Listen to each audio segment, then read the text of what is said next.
আসসালামু আলাইকুম, সকলকে আমন্ত্রণ আনন্দ টিভি রাতের সংবাদে।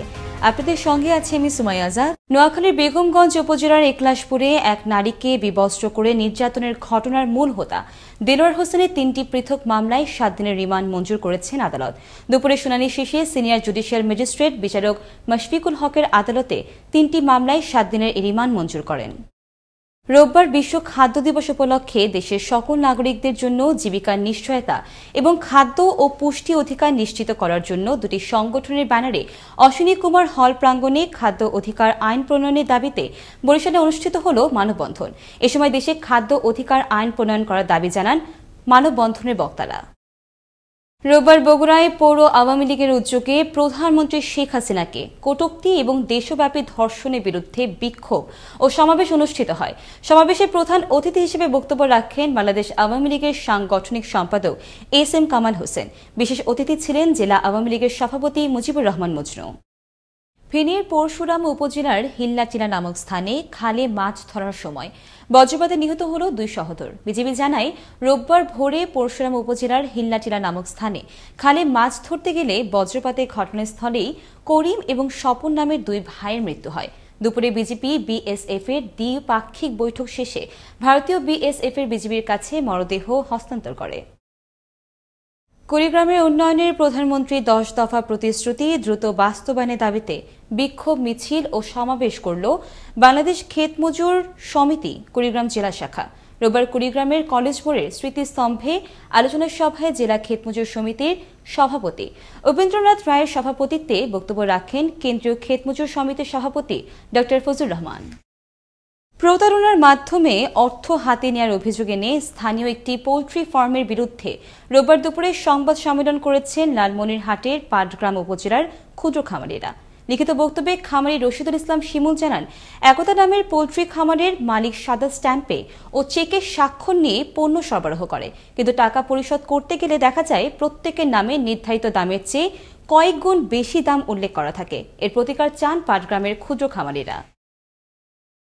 যেন ভাগাড়ে পরিণত হয়েছে খুলনার আন্তজেলা বাস টার্মিনালের অভ্যন্তরে ডোবা নালা ও খানা খন্দে ভরা, যার কারণে বাস রাখার স্থানগুলো যেমন অনুপযোগী হয়ে পড়েছে, তেমনি সাধারণ যাত্রীদের ভোগান্তিও চরমে। খুলনা ব্যুরো প্রধান আমজাদ আলী লিটনের পাঠানো তথ্য ভিডিও চিত্রে আরও জানাচ্ছে নয়নমণি। 1982-83 সালে 1,15,00,000 টাকা ব্যয়ে আন্তজেলা বাস টার্মিনালটি নির্মাণের প্রকল্প গ্রহণ করে কেডিএ। 1985 সালে নির্মাণ কাজ শেষ হলে খুলনা বিভাগের 15 জেলার পরিবহন রাখা ও চলাচলের যাত্রা শুরু হয়। খুলনা উন্নয়ন কর্তৃপক্ষের নিয়ন্ত্রণে নগরীর সোনাডাঙ্গায় আন্তজেলা এ বাস টার্মিনালটি দীর্ঘদিন থেকেই পড়ে আছে অযত্ন আর অবহেলায়। টার্মিনালে যথাযথ পার্কিং করতে না পারায় খুলনা বাস মালিক, শ্রমিক ও চালকদের পড়তে হচ্ছে চরম দুর্ভোগে। বিভিন্ন জেলা থেকে আসা পরিবহনগুলোকে পড়তে হচ্ছে বিড়ম্বনায়। যে আমাদের টার্মিনালের ভিতরেও আমরা গাড়ি রাখতে পারি না, অবস্থা বেহাল। আর রাস্তা তো মোটে গাড়ি অর্ধেক ডাইবে যায়। গাড়ি রাখায় যে এত সমস্যা, এটা তো বলার মতো না। যে গাড়ি নিয়ে ঢুকলে আর বেরোনো যায় না, বেরোলে ঢোকা যায় না, এই তো পরিস্থিতি। প্রতিদিনই গাড়ি প্রতি টাকা আদায় করছে খুলনা উন্নয়ন কর্তৃপক্ষ কেডিএ। টার্মিনালটি উন্নয়নের জন্য একাধিকবার কেডিএ কে চিঠি দেওয়া হলেও মিলছে না দৃশ্যমান কোনো উন্নয়ন। এ নিয়ে ক্যামেরার সামনে ক্ষোভ এবং হতাশা প্রকাশ করলেন খুলনার বাস মালিক এবং শ্রমিক নেতারা। 15 থেকে 20টা আমরা চিঠি দিচ্ছি, চিঠি দেওয়া স্বার্থ এই আজকে একটু আসে, কালকে একটু আসে, এই দেহে যায়, এই করতেছে। আসলে কেডিএ কোনো কাজ করতেছে না। সাইডে রেখে একটা ভালো পরিবেশ সম্মত একটা বাথরুম নেই, একটা টয়লেট নেই, এইখানের বিশ্রামের কোনো জায়গা নেই। যাত্রী সাধারণের জন্য পয় নিষ্কাশনের সুব্যবস্থা নেই। তদারকির অভাবে ভবন দুটির একটি ভবন একেবারে ভেঙে পড়েছে। বর্ষা মৌসুমে পানি নিষ্কাশনের ব্যবস্থা নেই, নেই যাত্রীদের বিশ্রামাগার, নেই পানি। টয়লেটের সংখ্যাও প্রয়োজন অনুপাতে কম। হাত ধোয়ার ব্যবস্থাও রাখেনি কর্তৃপক্ষ। এতে সাধারণ যাত্রীদের মধ্যেও সৃষ্টি হয়েছে ক্ষোভের। বসার মতো কোনো জায়গা নাই, তারপরে পানির এখানে করোনা অবস্থায় কোনো হাত ধোয়ার কোনো ব্যবস্থা নাই। টয়লেটও আছে সবার জন্যই একটা টয়লেট, আসলে মহিলাদের জন্য আলাদা টয়লেট থাকার ব্যবস্থা থাকলে ভালো হতো। আর আসলে নিরাপদ পানির তেমন কোনো ব্যবস্থা নেই এখানে। বাস টার্মিনালটির সার্বিক চিত্র কেডিএর chairman brigadier general Mohammad Abdul Mukim সরকারকে অবহিত করলে তিনি জানান, এটা যেন শীঘ্রই বাস স্ট্যান্ডটাকে আধুনিকায়ন করা যায়।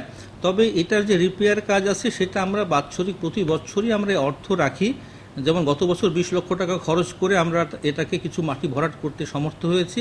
এবছরে আমাদের বাজেটে 30 লক্ষ টাকা ধরা আছে, যেটা দিয়ে আমরা মাটি ভরাট এবং বিভিন্ন যে সমস্ত রিপেয়ার কাজ করা সম্ভব সেগুলো করব। খুলনা আন্তজেলা বাস টার্মিনাল থেকে প্রতিদিন হাজার হাজার যাত্রী দেশের প্রত্যন্ত অঞ্চলে যাতায়াত করেন। যাত্রীদের ভোগান্তি কমিয়ে বাস টার্মিনালটি আধুনিকায়ন করবে কেডিএ, এমনটাই প্রত্যাশা এ অঞ্চলের মানুষজনের।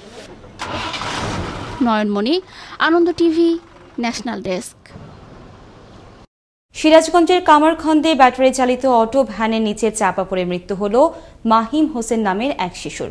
রোববার সকালের দিকে কামারখন্দ উল্লাপাড়া আঞ্চলিক সড়কের উপজেলার শাহবাজপুর এলাকায় এই ঘটনা ঘটে।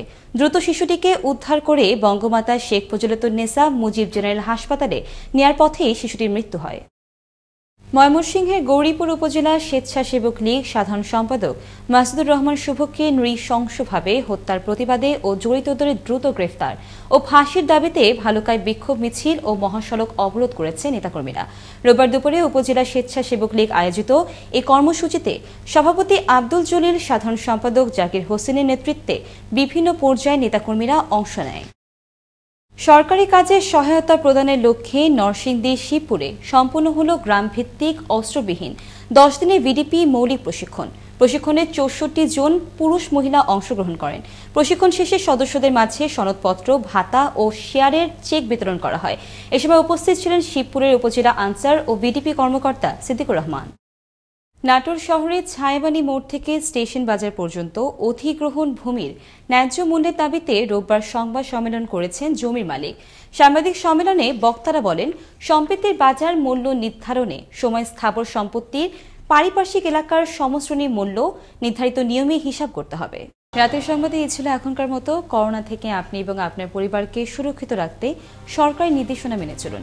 আনন্দ টিভির সর্বশেষ সংবাদ এবং বিনোদন সবার আগে দেখতে যুক্ত হন facebook.com/anandotv BD এই পেজে। সকলকে ধন্যবাদ। শুভরাত্রি।